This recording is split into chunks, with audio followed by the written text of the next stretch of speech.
Okay, in this video we will see how we can create component inside our SPFx web part, and then we will see how we can add properties into that, and also we will make it little more dynamic, where we can read the properties from a web part property pane. So whatever the value it will show, it will display from whatever the value user will enter in the web part property pane. If you have not gone through the React crash course, then kindly go through that. And because there I have explained what is a React component and then how we can create a React component, those things. So better you can check this once, and then you can check this video. So now what we will do is we will create a web part. So SPFX web part we will create, and on this basically we will create a web part with the framework as React framework. So I will just open my Node.js command prompt. You can see here this one. I'll create a folder on this. So we'll say SPFX web part uh, component comp I'll give, and then we will navigate to that directory SPFX web part component, and here we will run the yo command, yo Microsoft / SharePoint, and now it will take some time, and we will be able to configure. We will have to provide all these things. So you can see here now we need to provide the solution. Let it be the solution name is like that, and then this will be for SharePoint Online. So I will select the first option, then use the current folder, and next we don't want this option, neither this one. And here also we will create a web part. So I'll just click on that, and next it is asking us the web part name. So we will give SPFX uh, web part or SPFX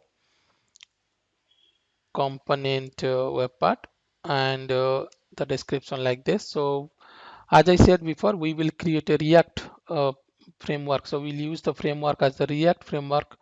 So I will select React option and click on enter. It will take some time, and then it will create the project or the solution for us.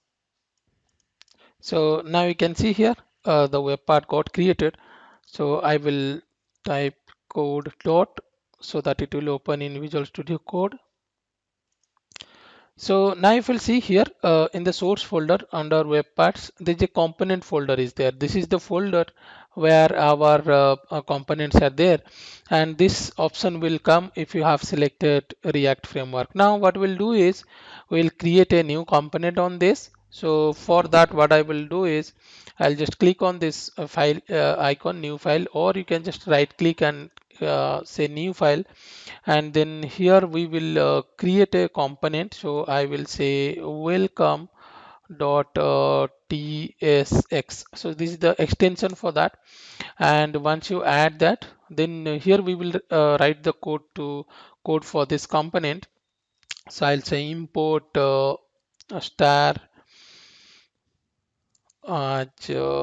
React from React,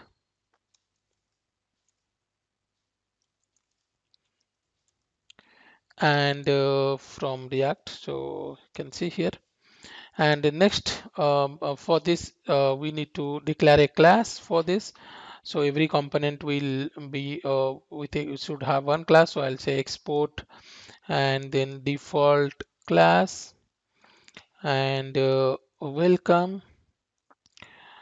Then it will extend from React dot component. So React dot component.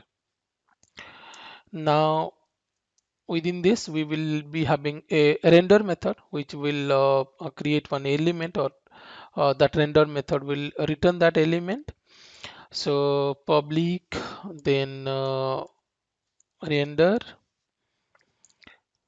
and it will have jsx dot element, and on that, if you'll see here in this method actually will return. So we'll say return, and we will return simply a string here. So I'll put h1, and then we will say welcome to the new component.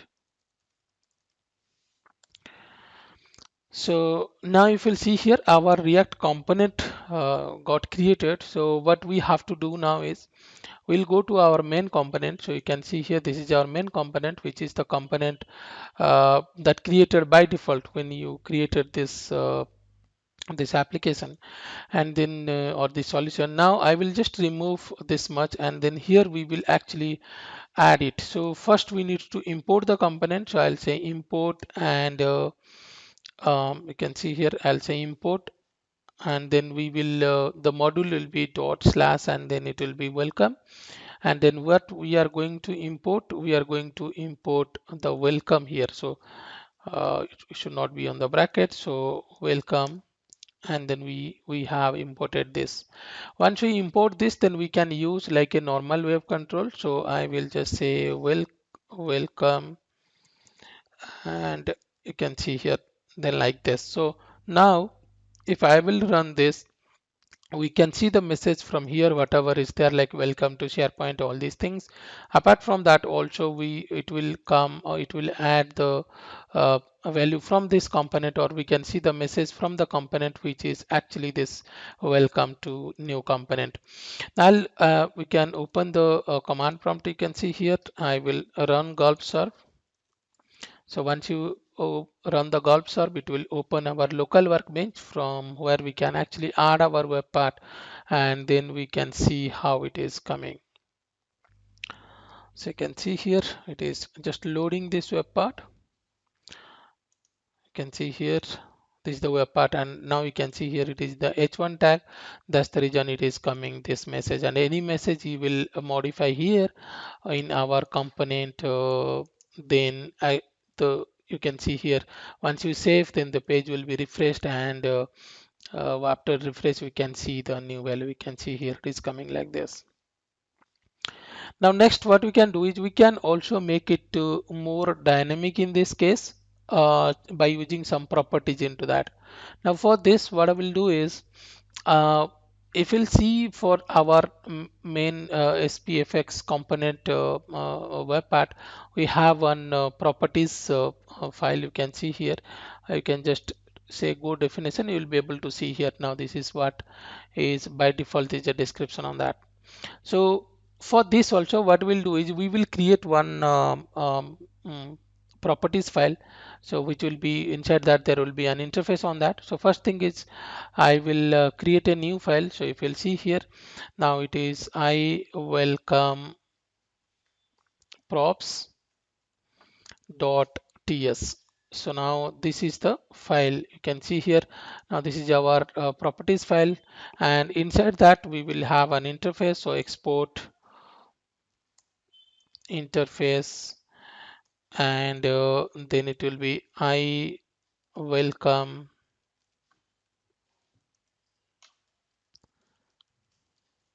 props, and it will be having, let's say, one property which is known as message, and it will be of type string. So you can see here I welcome props is having one message. Now we will go to our tsx file. So this is our tsx file, our welcome, our custom tsx file, and in this file we actually have to now import this. So I will write an import statement here, import from dot slash, and then I welcome props, and from here what we want to import, we want to import this one. So I will just copy this.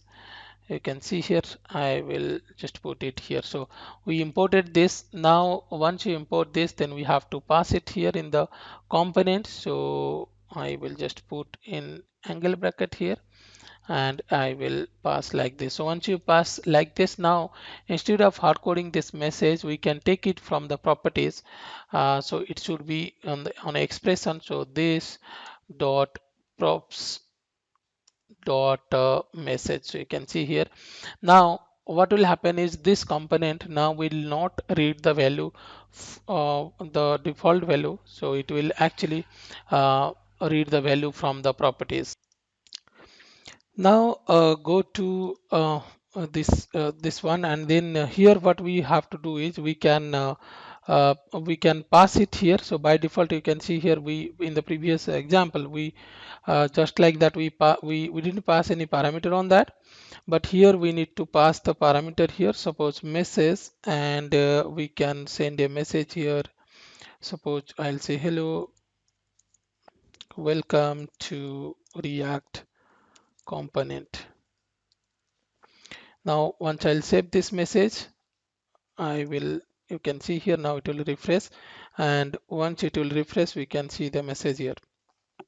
And now this time if I want, we can reuse this. So suppose I will put here, and I will say hi, this is a React component. Now if I'll save this page, now what will happen is both the message will appear, because we can reuse this component, and that is the main purpose of using React component. You can see here both the messages are there now.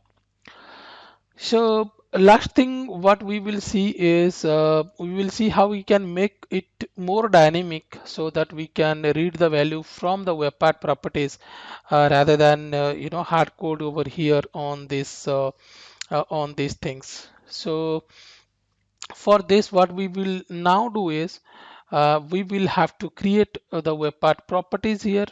Now for that, I will go to my .ts file. So this is our main .ts file, all the web part ts file, and here if you'll see, by default there is one property is there. So I will add one more here, message string. And then what will happen is here we will add one more properties in that. So I will just copy this this field, and we will add one thing for message. Now I will put this one as message. So this will be the same how it will be for this one also. And the label, so we will change the label, and we will say message. You can see here, now both the things has been done. The last thing we have to do in for this web part property is to set a default value. So I'll go to the manifest.xml file, and here we can set the value for message. You can see here message, and we can set a default value on that. So this is a default message. So you can see here, this one I put it here. So now we have this thing has been done. That means our properties has been set. So now we need to set the value. So if you'll see here, we have the description. We are taking the description value, and we need to take for the message. So if you'll see here, now it is not coming. Why it is not coming? Because we need to add into the properties. So I'll just right click here, and I will say go to definition. Uh, this one, go to definition, and if you'll see here, now we have one description. So I will put a message here, message string. And now what we will do here is we'll have to now pass the message here. So you can see here message, and it will be this dot properties dot message. So this is the value that it will have there on this. So now if you'll see here, we got this message from the web part properties. So instead of taking it from whatever the hard code value, now we have taken it from this particular web part property. Now next thing what we have to do is now we will open the welcome.tx not welcome, this our first component, where actually we are calling this child component. In this we will pass the message here. So what will be the message? The message will be this dot props dot message. So basically this is the message, or this is the uh, uh, uh, property that whatever we defined, and this value will be passing it to the component, to the child component, to this component, to this welcome component. And this way, if you'll see here, the value will come from the web part property. Now let me just refresh it. So if we'll open the browser now, so if you'll see here, I'll just refresh it.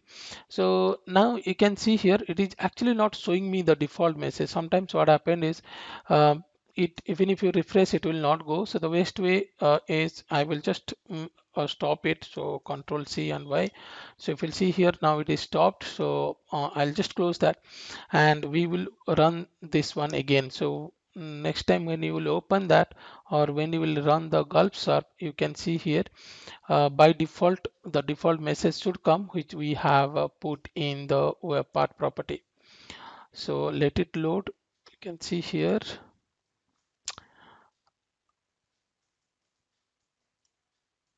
this is another one which I need to delete it, so we have deleted that. So by default there were two component was added. So now let me refresh it. If we'll edit this, you can see here, now this message was not coming. I will let's delete it again, and we will stop that again and we will start it. So I just need to make sure that we have entered a default value here. You can see here the default value is there. Let me just see. Yeah, it is correct only. And let me stop it again.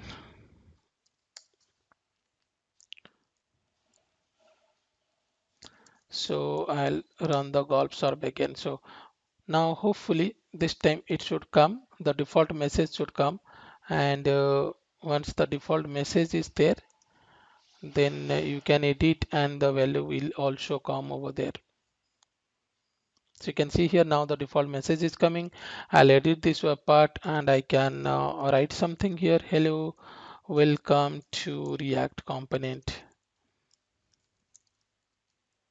So you can see here these things are coming like this. So we saw three different ways where we can set the properties. We can make it to little dynamic on this.